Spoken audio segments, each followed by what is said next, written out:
সটকানের দোকানদারের খবর হয়েছে, বলেন কি খবর হয়েছে?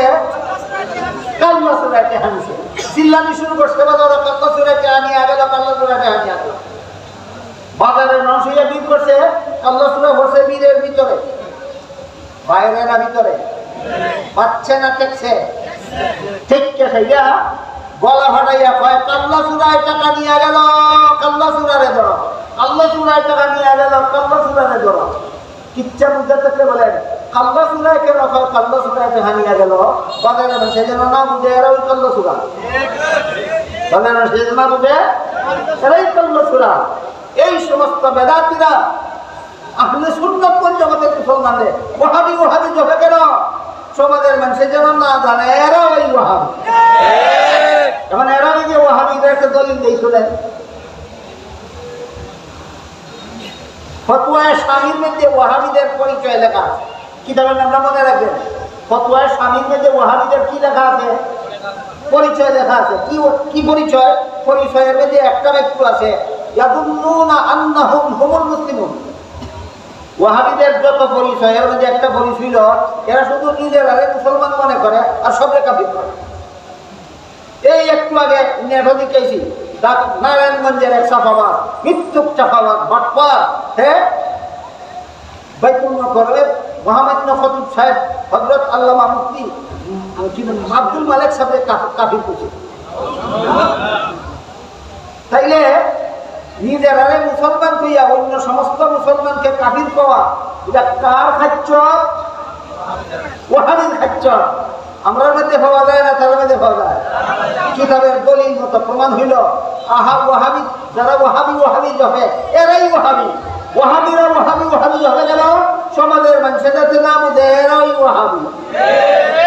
কথা বলি তাড়াতাড়ি, সমাজের মানুষের ওই কাল্লা চোরা বলেছি, কাল্লা চোরাই কেন? কাল্লা চোরাইতে হানিল, কাল্লা চোরাইতে হানিল। বাজারের মানুষের না যাতে না বুঝে এরাই এই কাল্লা চোরা। ঠিক তেমনি ভাবে যারা নিজের আরে মুসলমান আর শব্দে কাফির কয় এরাই ওয়াহাবি। ওয়াহাবি ওয়াহাবি জবে কেন?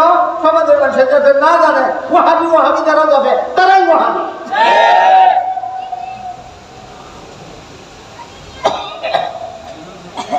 সুন্নাত কথার ১ নম্বর অর্থ নবীর হাদিস, মিলাদুন নবীর সাথে সম্পর্ক না সিরাতুন নবীর সাথে।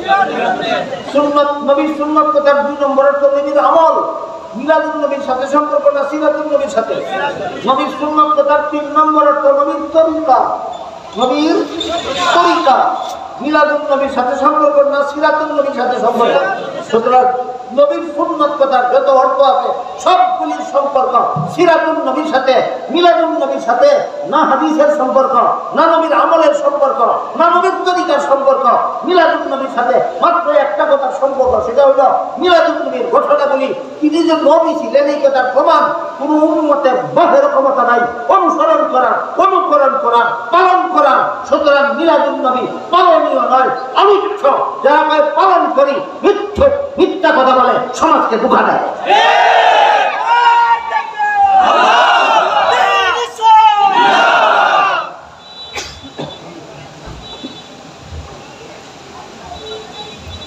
এবার বলেন আল্লাহ কোরআনে বলছেন আন-নাবিয়্যু আওলা বিল মুমিনিন, মুমিনদের কাছে নবী সবচেয়ে বেশি মহব্বতের পাত্র। হাদিস শরীফে যে রাসূল বলেন সমস্ত জগৎবাসীর চেয়ে আমারে বেশি মহব্বত না করলে ঈমানদার হতে পারবে না। কোন মহব্বত? আবু তালিবের মতো মহব্বত না সাহাবায়ে কেরামের মতো মহব্বত?